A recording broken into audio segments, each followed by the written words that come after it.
Body, mind and soul, शरीर, मन और आत्मा। जब भी हम योग के बारे में बात करते हैं, ध्यान के विषय में बात करते हैं, तो यह तीनों शब्द बार बार हमारे सामने आते हैं। ये इसलिए भी सामने आते हैं क्योंकि कहा यह जाता है कि योग हमें अपनी आत्मा से जोड़ता है। तो यह प्रश्न पैदा हो जाता है कि क्या ये तीनों अलग अलग हैं या तीनों एक ही चीज के अलग अलग नाम हैं, और यदि हैं तो इनकी प्रकृति क्या है, इनका आपस में संबंध क्या है। शरीर, मन और आत्मा, बॉडी, माइंड एंड सोल, इसके बारे में जानने से पहले हमें प्रकृति के एक मूल सिद्धांत को समझना होगा। यह प्रकृति बाइनरी इन नेचर है, द्विपक्षीय है। इस ब्रह्मांड में ऐसा कुछ भी नहीं है जिसके दो पक्ष न हो। किसी एक पक्ष का होना केवल इस बात का प्रमाण है कि उसका दूसरा पक्ष भी जरूर है, प्रतिपक्ष भी जरूर है, और वह पक्ष उसका विरोधी पक्ष नहीं है, उसका पूरक पक्ष है। कोई भी क्रिया उन दोनों पक्षों के, उन दोनों चीजों के मिलने से पूरी होती है। उदाहरण के तौर पर हम बिजली को देखें, इलेक्ट्रिसिटी को। इलेक्ट्रिसिटी में एक नेगेटिव करंट भी है और एक पॉजिटिव करंट भी है। हम यह नहीं कह सकते कि नेगेटिव करंट ज़्यादा इंपॉर्टेंट है अथवा पॉजिटिव करंट ज़्यादा इंपॉर्टेंट है। वास्तव में नेगेटिव नेगेटिव ही नहीं होगा और पॉजिटिव पॉजिटिव नहीं होगा, ये तो केवल दो नाम दिए गए हैं। मूल बात है कि किसी भी इलेक्ट्रिक करंट में दो धाराएं बह रही हैं और वे दोनों धाराएं साथ में बहती हैं, और जब मिलती हैं तो वे विद्युत को उत्पन्न करती हैं, बिजली का बल्ब जलाती हैं, गीजर को चलाती हैं, फ्रिज को चलाती हैं, हमें बिजली का उपयोग दिखाई देता है। केवल नेगेटिव करंट होगा तो भी बल्ब नहीं जलेगा, और केवल पॉजिटिव करंट होगा तो भी बल्ब नहीं जलेगा। दोनों का साथ में होना जरूरी है, और दोनों ही एक ही बराबर में महत्वपूर्ण है। वही बात आप कंप्यूटर के ऊपर भी लागू कर सकते हैं। कंप्यूटर की भाषा क्या है? 0 और 1। जितना कंप्यूटर का विकास हुआ है, कंप्यूटर में जो कुछ हो रहा है, उस पूरे विकास के पीछे 0 और 1, 0 और 1 की भाषा है। सारा विकास उसके साथ हुआ है। हम नहीं कह सकते कि 0 ज्यादा महत्वपूर्ण है कि 1 ज्यादा महत्वपूर्ण है। दोनों महत्वपूर्ण है, दोनों एक दूसरे के पूरक हैं, और दोनों एक साथ चलते हैं। केवल एक के चलने से, केवल एक के होने से दूसरे की पूर्ति नहीं हो पाएगी। हम गुरुत्वाकर्षण का सिद्धांत ले लें, फिजिक्स का, भौतिक विज्ञान का सबसे बड़ा सिद्धांत है। गुरुत्वाकर्षण का सिद्धांत लागू ही तभी होगा जब वहां पर दो अलग अलग पदार्थ जो अलग अलग दिशाओं में होंगे, दोनों की ऊर्जा एक दूसरे को आकर्षित करेगी। पूरे ब्रह्मांड का संतुलन अलग अलग पक्षों की गुरुत्वाकर्षण शक्ति है। केवल एक ही पदार्थ होता, केवल उसी की गुरुत्वाकर्षण शक्ति होती तो वो आकर्षित किसको करता और वो कहां जाकर रुकता? ब्रह्मांड अपने स्थान पर स्थिर है। एक एक तारा, एक एक प्लैनेट, एक एक चीज, एक एक उल्का पिंड इस ब्रह्मांड में अपनी स्थिति पर घूम रहा है, क्योंकि उनकी गुरुत्वाकर्षण शक्ति एक दूसरे को आकर्षित करती है और प्रकृति में उसका संतुलन बनाए रखती है। यदि एक पक्ष होता तो फिर वह संतुलन का प्रश्न ही पैदा नहीं होता। हम अपने अस्तित्व की बात करें। हमारा अस्तित्व है, हमारा एक नाम है, मेरा नाम है केसी जैन। अब प्रश्न पैदा होता है कि ये केसी जैन कौन है? क्या मैं आपके सामने जो बोल रहा हूँ, हार्ड मास का पुतला ये दिखाई दे रहा हूँ, इसकी एक विशेष तरह का उसका शरीर बना हुआ है, क्या इसे हम केसी जैन कहेंगे? या इस केसी जैन को चलाने वाला एक आत्म तत्व, एक कॉन्शियसनेस, उसे हम केसी जैन कहेंगे? इस शरीर में से आत्म तत्व को निकाल दिया जाए, कॉन्शियसनेस को निकाल दिया जाए, क्या फिर भी हम ये कह पाएंगे कि यह बैठा हुआ व्यक्ति सामने जो बोल रहा था अभी कुछ देर पहले तक, क्योंकि उसके बाद तो बोलना बंद हो जाएगा, यह केसी जैन है? मैं जानता हूं कि सब ये बात कहेंगे कि अब ये केसी जैन नहीं रहे, ये केसी जैन का शरीर है। जब तक उसमें आत्म तत्व साथ में नहीं होगा, तब तक केसी जैन का अस्तित्व पूरा नहीं हो पाएगा, वह क्रियाशील नहीं हो पाएगा। तो हमारे अस्तित्व में भी दो बातें आई, एक हुआ शरीर और एक हुआ आत्म तत्व, आत्मा, सोल जिसे हम कहते हैं, कॉन्शियसनेस कहते हैं। दोनों एक साथ अस्तित्व में आते हैं तब हमारी पहचान बनती है, तब कोई काम हो पाता है। शरीर बिना आत्मा के क्रियाशील नहीं हो सकता, कोई काम नहीं कर सकता। और आत्मा को जब तक शरीर नहीं मिले तब तक वह अपने आप को अभिव्यक्त नहीं कर सकती, मैनिफेस्ट नहीं कर सकती। ये दोनों तत्व साथ में आएंगे तब शरीर अपना काम पूरा कर पाएगा। और यह भी जानना जरूरी है कि जितने भी प्रकृति के दो अलग अलग तत्व हैं उनकी प्रॉपर्टीज अलग अलग है, उनके गुण धर्म अलग अलग हैं। और फिर वही बात, वे गुण धर्म एक दूसरे के विरोधी नहीं है, पूरक है। एक किसी तत्व के अंदर जो गुण धर्म है वो दूसरे में नहीं होंगे, और जो दूसरे में है वो पहले में नहीं होंगे। और जब दोनों के गुण धर्म मिलेंगे तब उनकी उपस्थिति का एहसास पूरा हो पाएगा, उनका काम पूरा हो पाएगा। जैसे शरीर है, शरीर पदार्थ से बना हुआ है। भारतीय परंपरा में हम कह सकते हैं कि वो हम पंच महाभूतों से बना हुआ उसे कहते हैं, पृथ्वी, पानी, अग्नि, वायु, आकाश। या अब केमिस्ट्री की भाषा में जाएंगे तो हम कहेंगे 123 तत्व जो केमिस्ट्री ने खोज कर निकाले हैं अब तक, उन एलिमेंट से मिलकर के बना हुआ है। हम किसी भी रूप में कहें लेकिन हम यही कहेंगे कि यह पदार्थ है, मैटर है। मैटर का गुण धर्म क्या है? मैटर का गुण धर्म है कि हर पदार्थ में 4 गुण होते हैं। उसमें रंग होता है, उसमें स्पर्श होता है, उसमें गंध होती है, उसमें स्वाद होता है। जिस भी पदार्थ में ये 4 गुण होंगे वही पदार्थ कहलाएगा। जब तक ये 4 गुण नहीं होंगे वह पदार्थ बन ही नहीं पाएगा। वह सूक्ष्म है अथवा स्थूल है, वो माइक्रो है अथवा मैक्रो है, छोटा है अथवा बड़ा है, उसमें इन 4 गुणों का होना जरूरी है। यह पदार्थ की पहचान है, उसकी प्रॉपर्टीज है, उसके गुण धर्म है। तो हमारा शरीर जो है वो पदार्थ से बना हुआ, मैटर से बना हुआ है, और उसमें चाहे कितनी खरबों कोशिकाओं क्यों ना हो, हर कोशिका का यह गुण धर्म है कि उसमें रंग है, स्पर्श है, गंध है और स्वाद है। यह उसकी प्रॉपर्टीज हैं, यह हम जानते हैं। अब उसको चलाने वाला तत्व है कॉन्शियसनेस, आत्मा। और आत्मा का गुण धर्म क्या है? आत्मा का गुण धर्म है कि वह जानने वाला है, वह देखने वाला है, परंतु उसमें ये 4 प्रॉपर्टी नहीं है। न उसमें स्पर्श है, न उसमें गंध है, न उसमें रंग है, न उसमें स्वाद है। उसका काम जानना और देखना है। अब शरीर है, शरीर के पास सारे आंखें हैं, लेकिन वो आंखें तब तक नहीं देख पाएंगी जब तक उसमें आत्म तत्व नहीं होगा, जब तक उसमें सोल नहीं होगी। उसको देखने के लिए, क्रियाशील होने के लिए उसे आंखों को अपना काम करने के लिए आत्म तत्व चाहिए। आत्म तत्व मिलेगा तब आंखें अपना काम कर पाएंगी, नहीं तो वह केवल पदार्थ रह जाएगा। और आत्मा देखने का काम तब कर पाएगी जब उसे आंखें रूपी पदार्थ मिल पाएगा। जीभ है, अपना स्वाद लेती है, लेकिन जब तक उसे आत्म तत्व नहीं मिलेगा वह अपना स्वाद वाला कार्य नहीं कर पाएगी। यह शरीर है, हलन चलन करता है, अनेकों अनेक काम करता है, लेकिन काम करने के लिए यह क्रियाशील तभी हो पाएगा जब उसमें आत्म तत्व होगा। हम बैठे हैं, सब कुछ हमारे पास, आंखें हमारे पास है, कान हमारे पास है, सारी इंद्रियां काम कर रही हैं। जैसे ही उसमें से आत्म तत्व निकल जाता है जो कि देखने वाला है, जो कि जानने वाला है, वैसे ही ये सारी इंद्रियां, सारा शरीर अपना काम करना बंद कर देते हैं। और आत्म तत्व के साथ जब तक उसको शरीर नहीं मिले तो उसका माध्यम समाप्त हो जाता है। तो न तो उसके बिना वह अपनी अभिव्यक्ति दे सकता है और न उसके बगैर वो अपनी जानकारी को एकत्रित कर सकता है। तो दोनों एक दूसरे के पूरक हैं, और जब मिलते हैं तब उसका कार्य पूरा हो पाता है। यही प्रकृति का नियम है।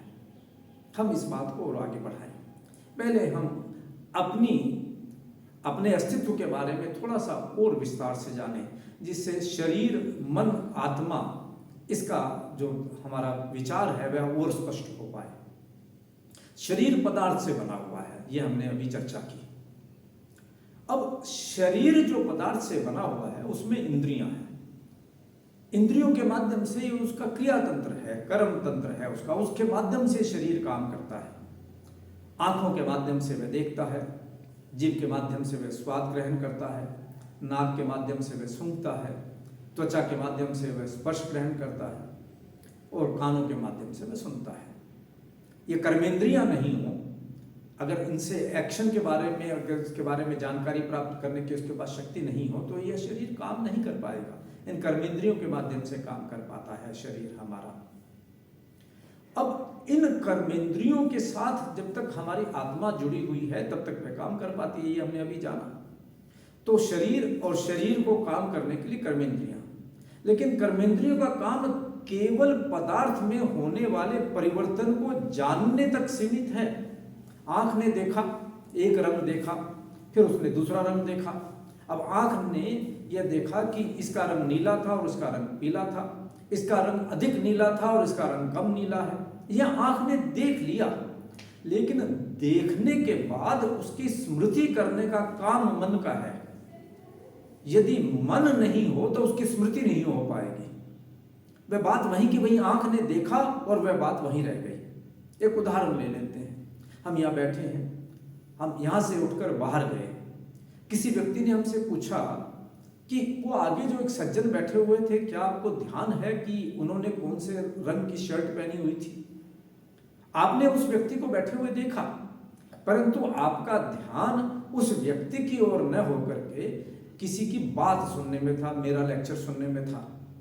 तो उस व्यक्ति को देखने के बावजूद, और उसकी, जब आपने उस व्यक्ति को देखा तो उसकी शर्ट को भी देखा, उसकी शर्ट के रंग को आपकी आंखों द्वारा देखे जाने के बाद भी आपको उसकी शर्ट का रंग याद नहीं है, क्योंकि उस वक्त आपका मन, जिसका काम है स्मृति करना और कल्पना करना, वह आपकी आंखों के साथ जुड़ा हुआ नहीं था, आपकी इंद्रिय के साथ जुड़ा हुआ नहीं था।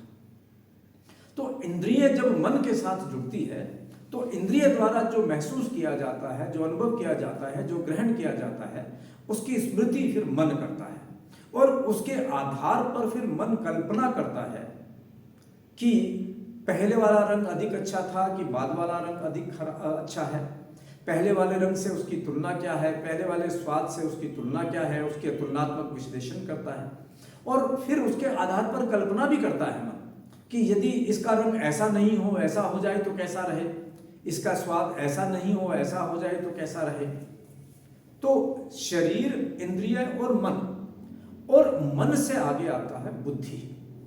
बुद्धि का काम है उसका विश्लेषण करना। मन स्मृति करता है, लेकिन स्मृति के साथ वह कल्पना भी कर लेता है। कल्पना के लिए और उसका विश्लेषण करने के लिए उससे बुद्धि का सहयोग चाहिए। मन में स्मृति हो गई और स्मृति के आधार पर कल्पना का आधार भी बन गया, लेकिन जब तक बुद्धि साथ नहीं मिलेगी तब तक उसका विश्लेषण नहीं हो पाएगा। हम प्रमाण के रूप में देखते हैं, किसी की कम बुद्धि विकसित है, किसी की अधिक बुद्धि विकसित है, किसी ने बहुत थोड़ा ग्रहण किया और उसका बहुत सुंदर विश्लेषण किया। देखा तो सभी ने बराबर, मन ने स्मृति भी सभी की बराबर रखी संभवतः, परंतु विश्लेषण अलग अलग हो गया, क्योंकि उसके बुद्धि के विकास में अंतर है। तो जितना जिसके बुद्धि का विकास होगा, जितना जिसके बुद्धि का ज्ञान होगा, उसके आधार पर वो दिशा निर्धारित करेगा और उसका विश्लेषण भी करेगा। तो बुद्धि का काम है कि किस प्रकार से जो इंद्रियों द्वारा अनुभव किया गया और जो मन के द्वारा स्मृति में संचित किया गया कल्पना हेतु और स्मृति रखने हेतु, उसका किस प्रकार से विश्लेषण किया जाए। आत्मा इन सब से पूरे है। शरीर, मन, इंद्रियां, बुद्धि, यह मेरे सारे फिजिकल एग्जिस्टेंस के पार्ट है। मेरी फिजिकल एग्जिस्टेंस जो है, मेरी शारीरिक अवस्थिति जो है, वह इनके द्वारा मालूम होती है। मेरी बुद्धि भी मेरे फिजिकल एग्जिस्टेंस का पार्ट है, मेरा मन भी मेरी फिजिकल एग्जिस्टेंस का पार्ट है, इंद्रियां तो मेरे शरीर का पार्ट है ही हैं, और शरीर हमारे सामने है। फर्क केवल इतना है कि शरीर को हम देख पाते हैं, हम इंद्रियों की क्रिया को अनुभव कर पाते हैं, देख नहीं पाते। मन तो देखने और समझने का से परे की बात हो चली है, उसको समझना तो और भी कठिन है, और बुद्धि उससे आगे की विषय हो गई। पर आत्मा इन सब से अलग है। आत्मा इसलिए अलग है कि आत्मा में वो गुण धर्म है ही नहीं जो शरीर में है। मैंने पहले कहा कि शरीर पदार्थ से बना है, और पदार्थ का गुण धर्म है स्वाद, रंग, स्पर्श और गंध, और आत्मा का गुण ही यही है कि इन चारों गुणों से वो रहित है। उसका गुण धर्म है उसका निराकार होना, उसका गुण धर्म है कि वह गुण रहित है। शरीर सगुण है, उसमें प्रॉपर्टीज है, गुण का मतलब प्रॉपर्टीज, और आत्मा निर्गुण है, उसमें कोई गुण है ही नहीं। गुण का मतलब उसकी प्रकृति में कोई प्रॉपर्टीज नहीं है, ना उसमें स्पर्श है, ना उसमें गंध है, ना उसमें रंग है, ना उसमें स्वाद है। तो जब आत्मा में कोई गुण धर्म है ही नहीं, उसमें प्रॉपर्टीज ही नहीं है, तो फिर हम उसे जानेंगे कैसे? हम यह तो कह नहीं सकते कि आत्मा नहीं है, क्योंकि प्रमाण हमारे सामने है कि जैसे ही आत्म तत्व से हम अलग हो जाते हैं, किसी भी वस्तु को आत्म तत्व से अलग कर देते हैं, तो फिर वह क्रियाशील नहीं रहता, वह कोरा पदार्थ रह जाता है। उसको क्रियाशील होने के लिए आत्म तत्व की अपेक्षा होती है, यह प्रमाण हमारे सामने है।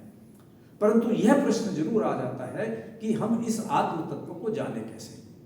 अभी आत्म तत्व को जानने के लिए पहले तो यह समझना होगा कि जिस तत्व के अंदर न रंग है, न स्पर्श है, न गंध है, न स्वाद है, तो हम उसे उन इंद्रियों के माध्यम से नहीं जान सकते जिनका काम ही गुण धर्म को जानना है।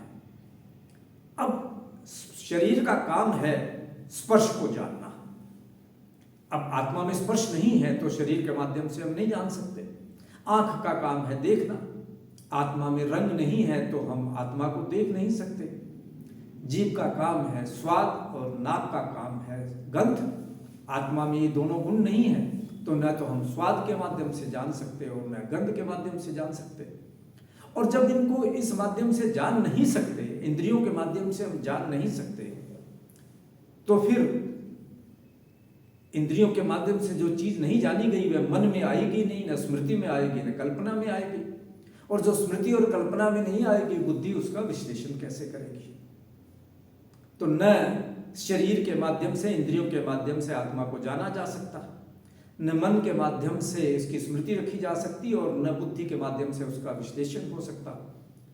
तो इससे एक बहुत ही लॉजिकल कंक्लूजन निकलता है कि आत्मा को जानने के लिए हमें शरीर, इंद्रिय, मन और बुद्धि से परे जाना होगा।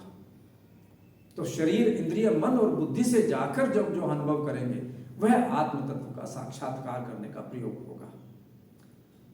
प्रेक्षा ध्यान जैन दर्शन के इस मूलभूत सिद्धांत के ऊपर आधारित है कि यह प्रकृति दो तत्वों से मिलकर बनी है, जीव और अजीव। जीव का तात्पर्य है आत्मा और अजीव का तात्पर्य है पदार्थ। जो भी मैटर है, जो भी पदार्थ है, उसे हम अजीव कहते हैं और जो आत्म तत्व है उसे हम जीव कहते हैं। और इन दोनों के संयोग से इस सृष्टि के अंदर जो भी रचना है वह हमें दिखाई देती है।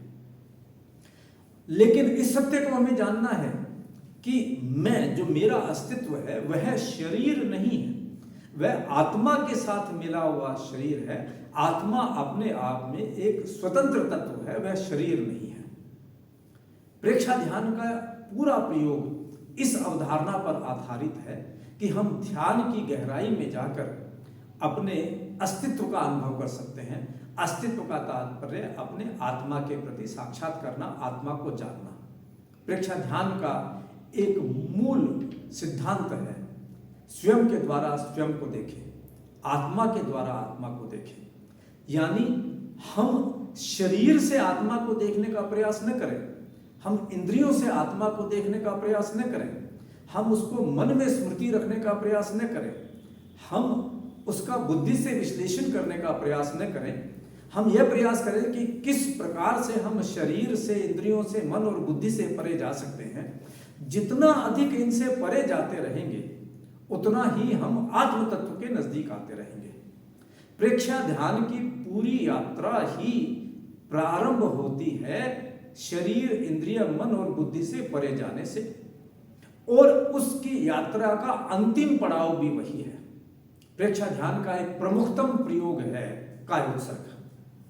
कायोत्सर्ग का प्रयोग का मूल उद्देश्य ही शरीर और आत्मा की भिन्नता को जानना है। इस प्रक्रिया के माध्यम से पहले पूरे शरीर को शिथिल किया जाता है। शरीर को शिथिल करने के अलग अलग प्रकार हो सकते हैं, अलग अलग माध्यम से हम शरीर को शिथिल करते हैं। एक आदेश अपने शरीर को हम देते हैं, स्वसूचन देते हैं, ऑटो सजेशन देते हैं, शरीर के एक एक अंग को शिथिल करते हैं और शिथिलता के उस गहराई में चले जाते हैं जहां हमें शरीर के होने का आभास ही नहीं रहता। हम शरीर से परे होने की अनुभूति करने लगते हैं। श्वास के माध्यम से भी इस प्रयोग किया जाता है कि हम श्वास का प्रयोग करें, पहले सहज श्वास लें, फिर दीर्घ श्वास लें, और दीर्घ श्वास के साथ साथ इतनी गहराई में चले जाएं कि श्वास कहीं पीछे छूट जाए, शरीर इतना शिथिल हो जाए कि हमें उसका आभास ही नहीं रहे, और हम शरीर, इंद्रिय, मन और बुद्धि से परे की स्थिति को अनुभव करने लगे। कायोत्सर्ग का तात्पर्य है काया का उत्सर्ग, अबंडनमेंट ऑफ बॉडी। ये रियलाइज करना कि मैं शरीर नहीं हूं, मैं आत्मा हूं। विभिन्न व्यक्तियों को इस अवस्था में विभिन्न अनुभव होते हैं, क्योंकि जो आत्म तत्व तो जानने और समझने का कार्य करता है, वह जब तक शरीर के साथ बंधा हुआ है तो उसकी सीमा शरीर की, इंद्रियों की सीमा के साथ बंधी हुई है। जो शरीर जान सकता है, जो मन जान सकता है, जो बुद्धि जान सकती है, उतना ही आत्म तत्व जान सकता है।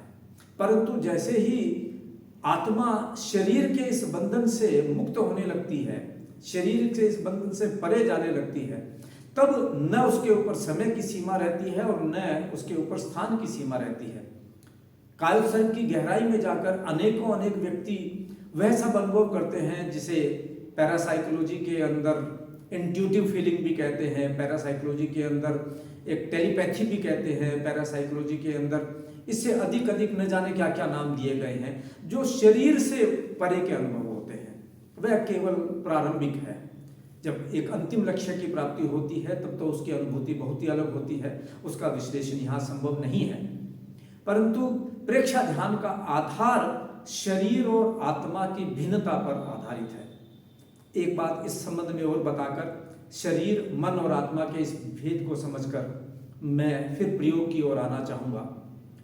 कायोत्सर्ग जो प्रेक्षा ध्यान की आधारशिला है, आधार भूमि है, उसका मूल उद्देश्य, इसको अंग्रेजी में रिलैक्सेशन कह देते हैं, लेकिन इससे ज़्यादा पुअर ट्रांसलेशन नहीं हो सकता था और इससे बेहतर ट्रांसलेशन उपलब्ध भी नहीं है।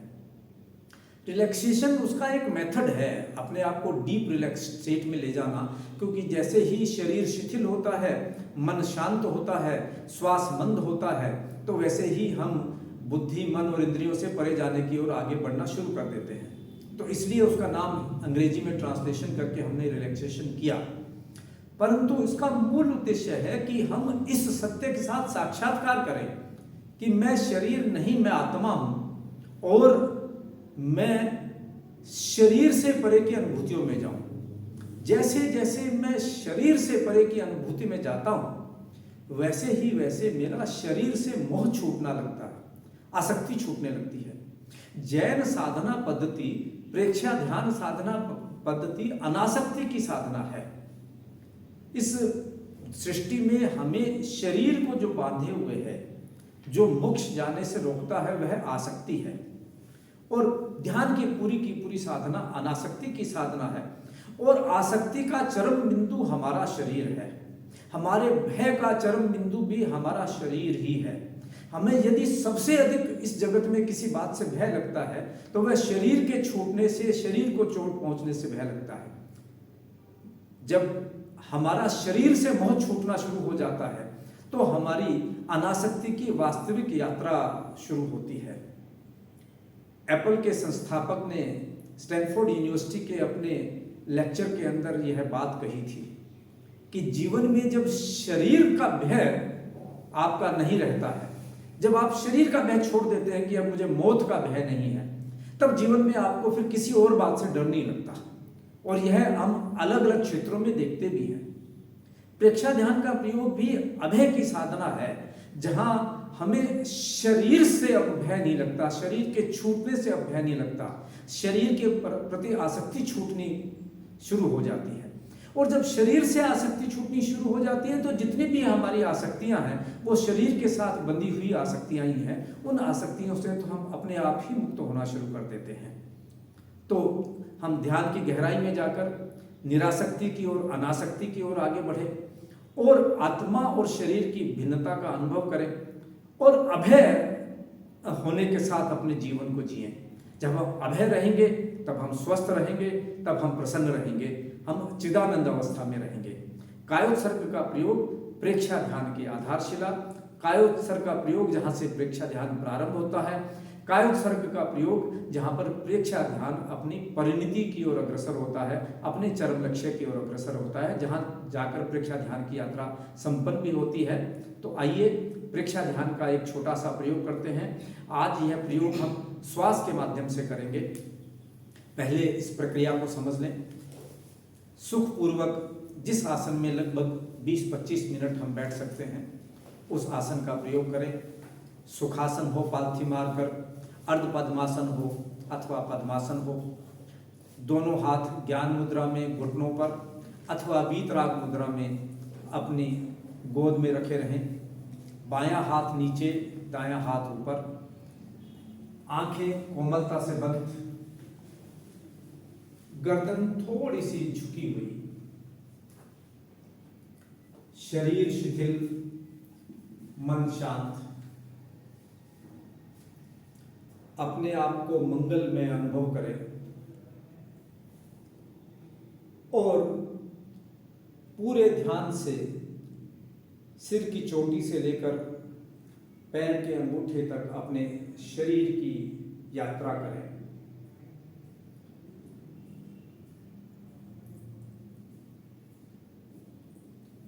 अपने शरीर को एड़ी से चोटी तक देखें।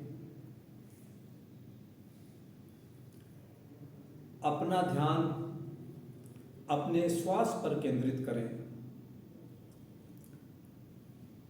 हर आने जाने वाले श्वास को देखें। कोई भी श्वास न बिना जानकारी के आए न बिना जानकारी के जाए। आप देख रहे हैं प्रत्येक आने वाले श्वास के साथ पेट थोड़ा सा फूल रहा है और प्रत्येक बाहर जाने वाले श्वास के साथ पेट थोड़ा सा सिकुड़ रहा है। गुब्बारे के फूलने और सिकुड़ने की तरह श्वास के आने जाने के साथ नाभि की हलन चलन, पेट का फूलना और सिकुड़ना अनुभव करते रहें। कोई भी श्वास न बिना जानकारी के आए न बिना जानकारी के जाए। और अब श्वास की गिनती प्रारंभ करें। 31 श्वास की गिनती करें। हर आने जाने वाले श्वास को एक माने। पूरा ध्यान श्वास पर केंद्रित। सहज श्वास प्रेक्षा। सहज रूप से श्वास आए, सहज रूप से श्वास जाए।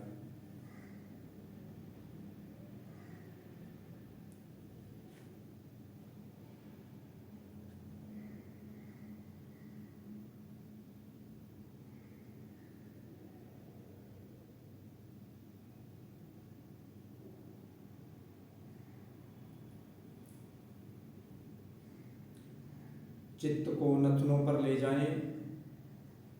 आते जाते श्वास को देखते रहें।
प्रयोग को थोड़ा आगे ले चलें,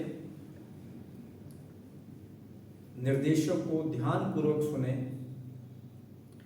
अगला चरण दीर्घ श्वास परीक्षा। अब प्रयास पूर्वक श्वास को थोड़ा सा दीर्घ करेंगे। ध्यान रहे हमें श्वास की गति और लय को बनाए रखना है, तो श्वास को थोड़ा सा ही दीर्घ करेंगे, केवल इतना दीर्घ कि पहले श्वास को लेने और छोड़ने में जितना समय लगे उतना ही समय उसके बाद और उसके बाद और उसके बाद लगे। प्रयास पूर्वक थोड़ा सा दीर्घ श्वास लें, नाभि को थोड़ा और अधिक फूलने दें और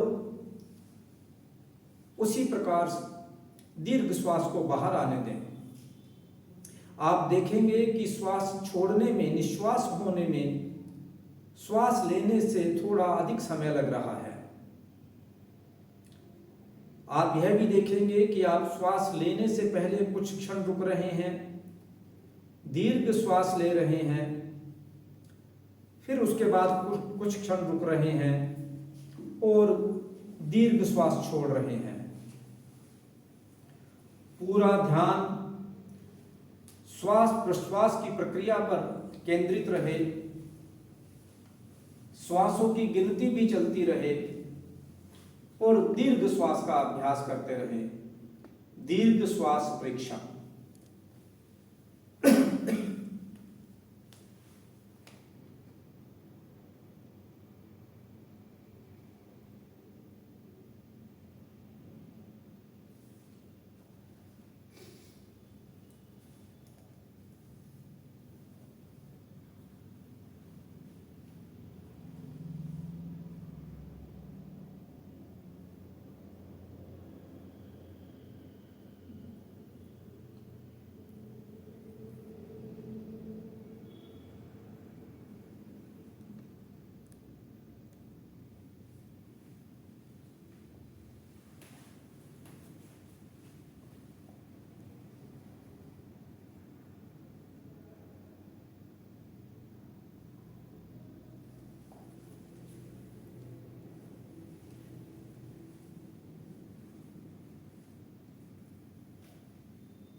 पूरा ध्यान श्वास पर केंद्रित।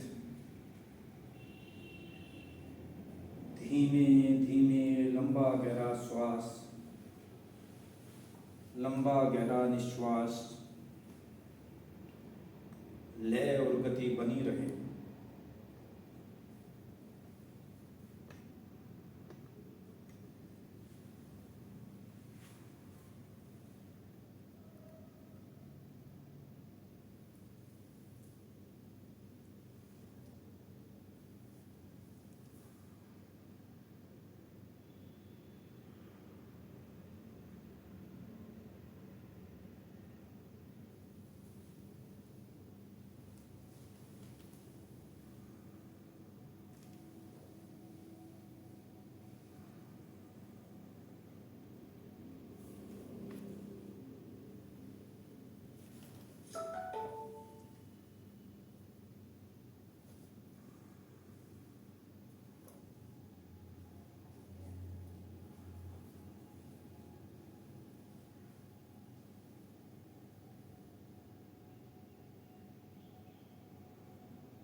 लंबा गहरा श्वास।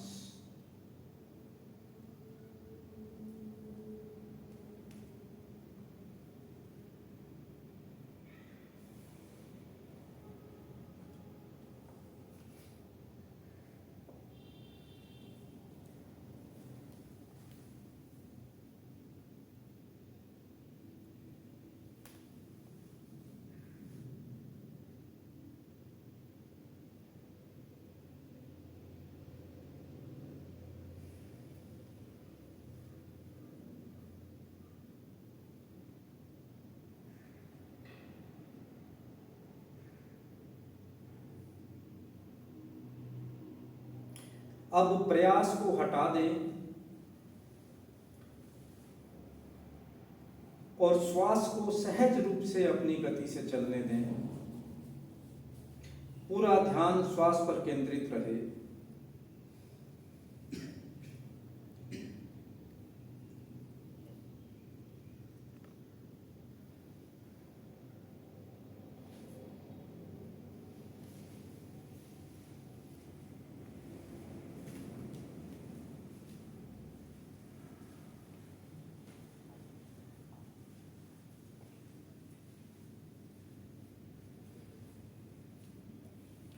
आप अनुभव करेंगे कि आपका शरीर शिथिल होता चला जा रहा है।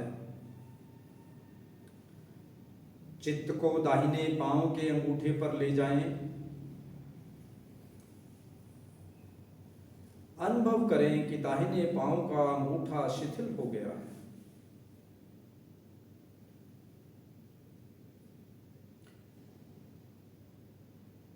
मैं एक एक अंग का सुझाव दूंगा। आप एक एक अंग पर अपने चित्त को केंद्रित करेंगे, शिथिलता का सुझाव देंगे, शिथिलता का अनुभव करेंगे। दाहिने पांव की अंगुलियां, तलवा, पंजा शिथिल हो जाए।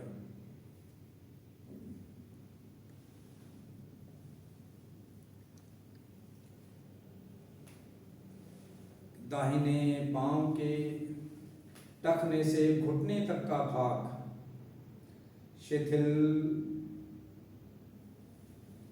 शिथिल शिथिल।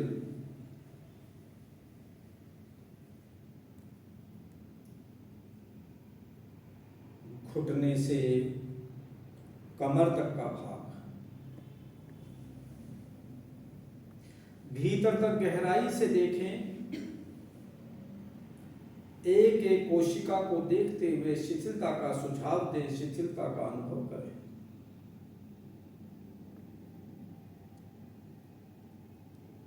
दाहिना पांव शिथिल हो गया है,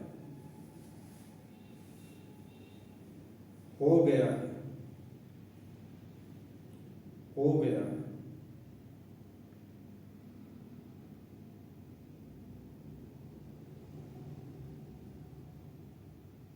बाएं पांव का अंगूठा, अंगुलियां, टखने तक का भाग, तलवा, पंजा, टखने तक का भाग शिथिल शिथिल।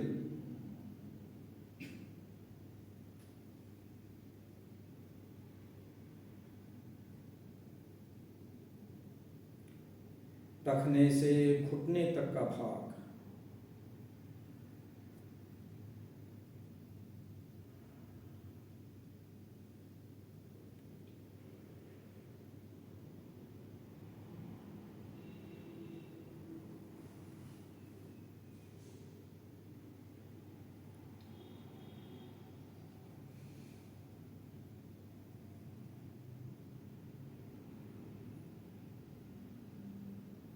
घुटने से कमर तक का भाग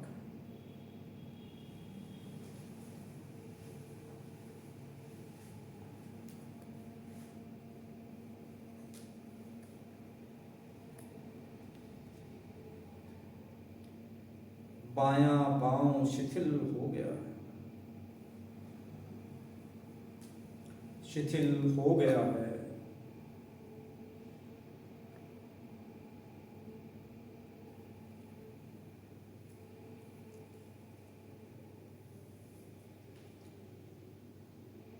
दाहिने हाथ की अंगुलियां, हथेली, कलाई, कोहनी तक का भाग शिथिल शिथिल शिथिल।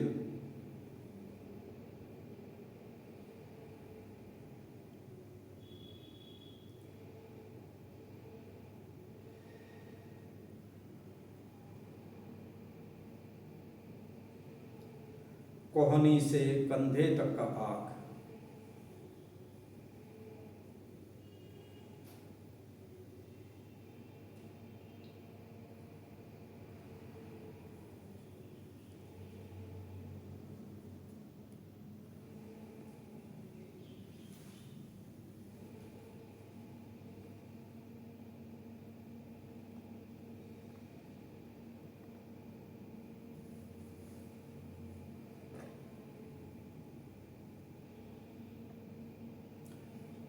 दाहिना हाथ शिथिल हो गया है।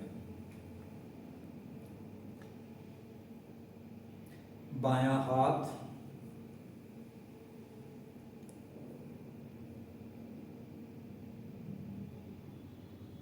अंगुलियां, हथेली, कलाई तक का भाग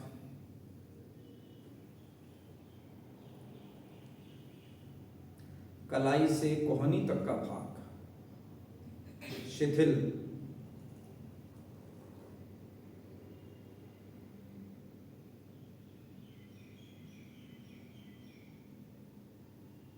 शिथिल शिथिल हो गया है। रिलैक्स। कोहनी से कंधे तक का भाग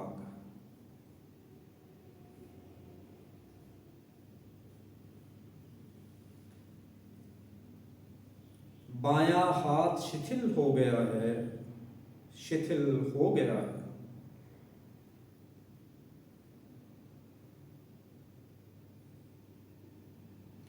पेट का भाग, छोटी आंत, बड़ी आंत, स्प्लीन, स्टमक,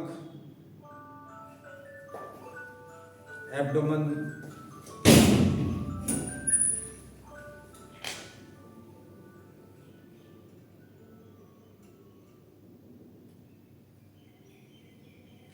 एक एक भाग भीतर तक देखें, शिथिलता का सुझाव दें, शिथिलता का अनुभव करें, भीतर की पूरी यात्रा करें। शिथिल शिथिल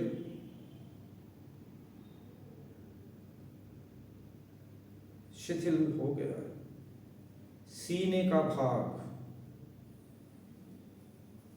दायां फेफड़ा, बायां फेफड़ा, हृदय, पसलियां शिथिल हो जाए,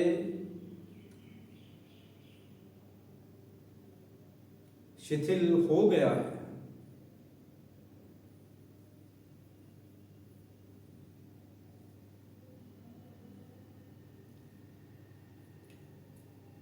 शिथिल हो गया है। कमर का भाग,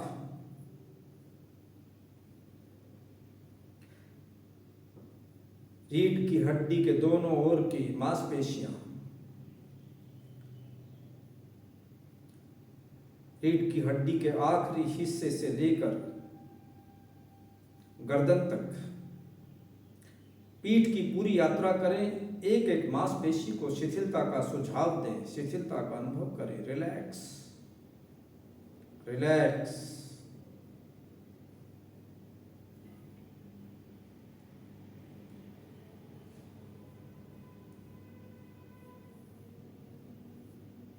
रिलैक्स। कंधे, गर्दन, गले का भाग शिथिल शिथिल।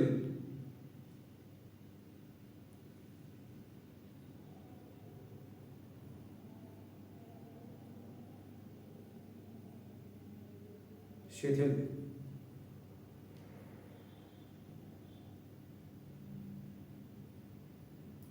ठुड्डी, जबड़ा, जिह्वा तालु,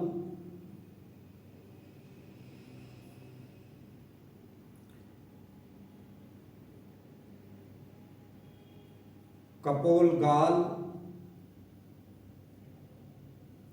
दोनों आंखें, कान कनपटी, माथे का भाग और फिर धीरे धीरे सिर का भाग।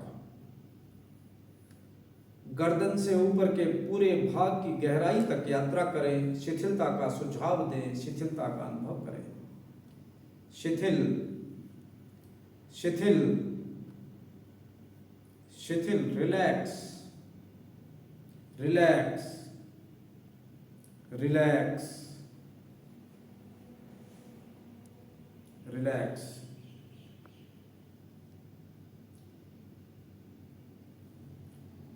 विशेष रूप से दोनों आंखों की गहराई में जाएं, भीतर से शिथिलता का सुझाव दें। रिलैक्स, शिथिल शिथिल।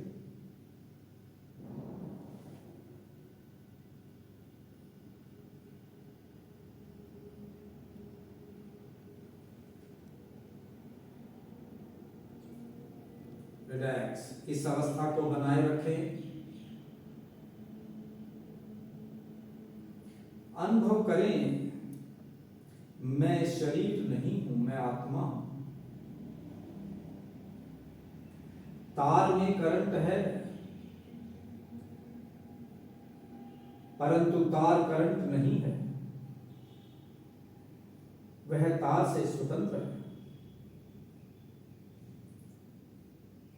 शरीर में आत्मा है, परंतु वह शरीर नहीं है। आत्मा ज्ञाता दृष्टा है। आत्मा का गुण है देखना और जानना।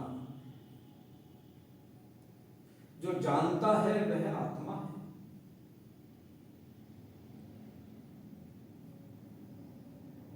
शिथिल शिथिल। अनुभव करें कि आप कहीं शरीर से बाहर अपने शरीर को स्वतंत्र रूप से देख रहे हैं।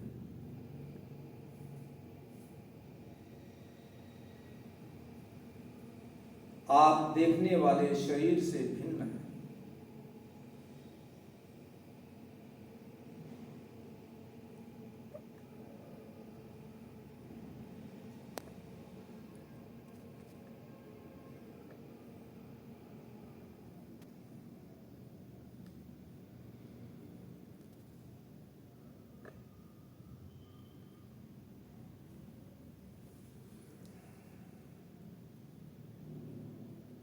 रिलैक्स, शिथिल।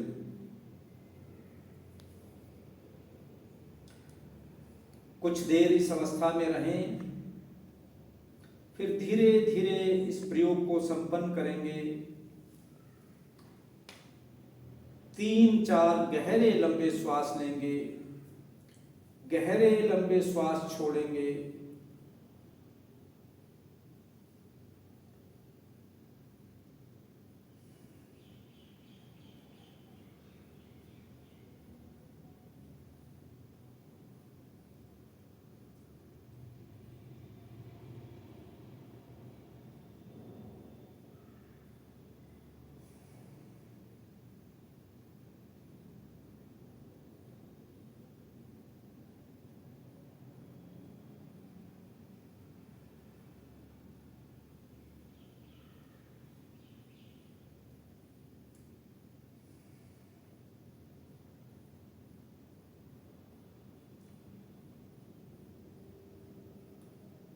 तीन चार गहरे लंबे श्वास लें, गहरे लंबे श्वास छोड़ें। शरीर में हलन चलन अनुभव करें। गहरे लंबे श्वास लें, गहरे लंबे श्वास छोड़ें।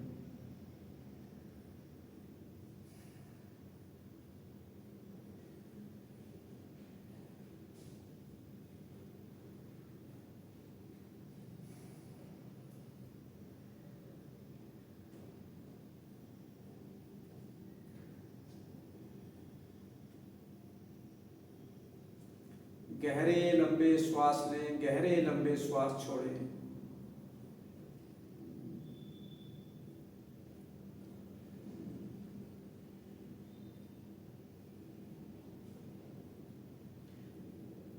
धीरे धीरे प्रयोग को संपन्न करें। प्रयोग की गहराई से बाहर आने का प्रयास करें। लंबे गहरे श्वास लें, लंबे गहरे श्वास छोड़ें। हर श्वास के साथ शरीर में ऊर्जा का अनुभव करें, हलन चलन का अनुभव करें।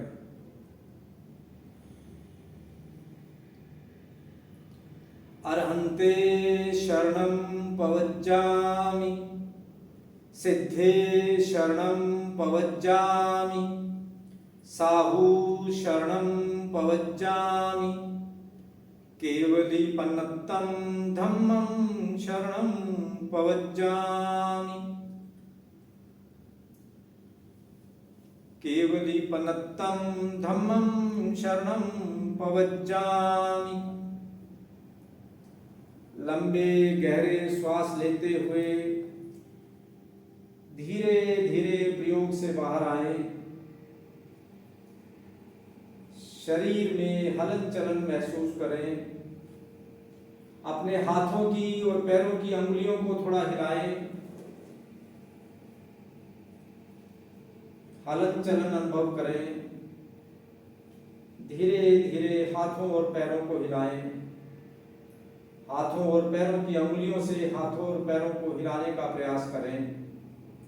हलन चलन अनुभव करें। प्रयोग से बाहर आएं।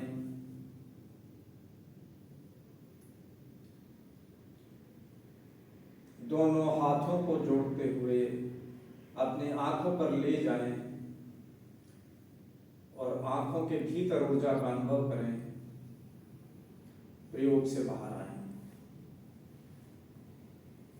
हमने देखा कि केवल 20-25 मिनट के छोटे से प्रयोग के माध्यम से हम शिथिलीकरण की गहराई में जाकर शरीर को शिथिल, श्वास को मंद और मन को शांत कर आत्म साक्षात्कार की अनुभूति की ओर आगे बढ़ सकते हैं।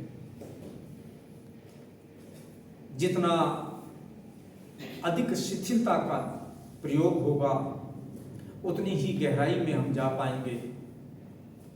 अभ्यास के द्वारा जहां एक ओर इससे यह तनाव मुक्ति से निरंतर मुक्त रहा जा सकता है, यह तनाव मुक्ति का प्रयोग है, दूसरी ओर यह शरीर, मन और आत्मा की भिन्नता को जानने का, उनके आपसी संबंधों को जानने का, उनके परस्पर प्रयोग को जानने का प्रयोग है।